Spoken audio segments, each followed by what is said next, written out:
Donc je dois vous parler de la gouvernance et de la dirigeance dans les sociétés commerciales. Il peut paraître étrange d'opposer ces deux concepts car nous avons tendance naturelle à penser que la gouvernance intègre la dirigeance.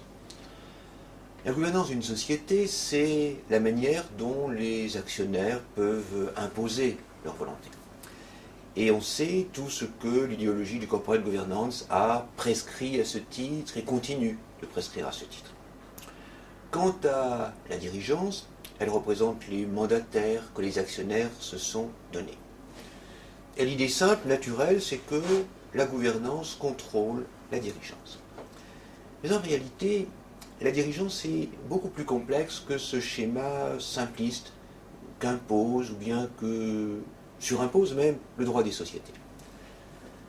La complexité, elle se voit déjà à la difficulté qu'il y a tout simplement à dire qui fait quoi.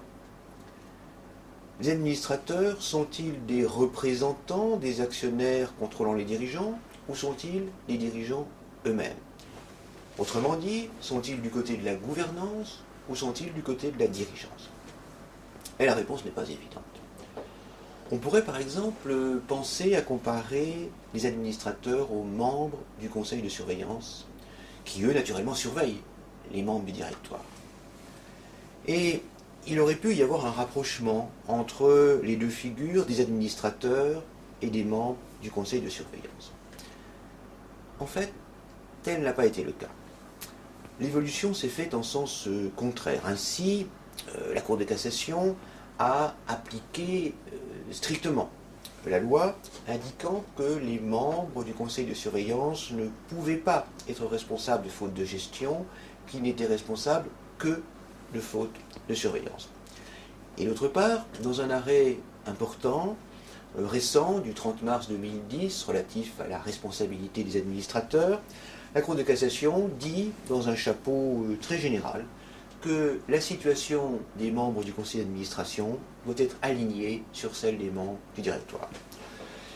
Il est vrai que les textes poussaient à distinguer, mais la Cour de cassation n'a pas cherché à amoindrir les différences.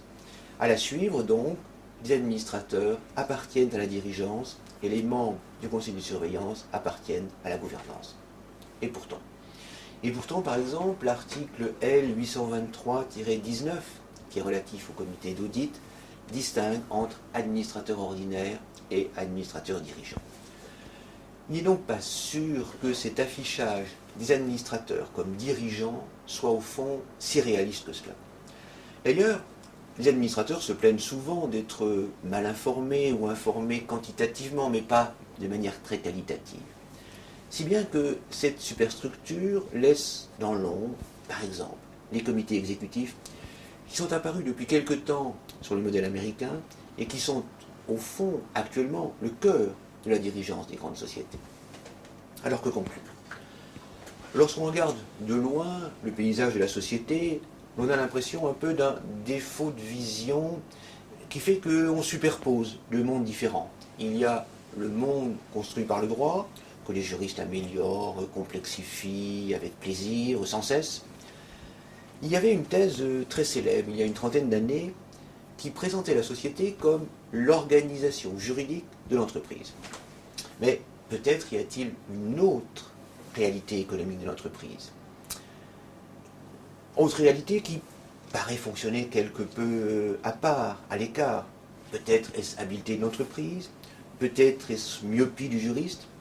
Il serait certainement intéressant d'unifier ces deux manières de voir.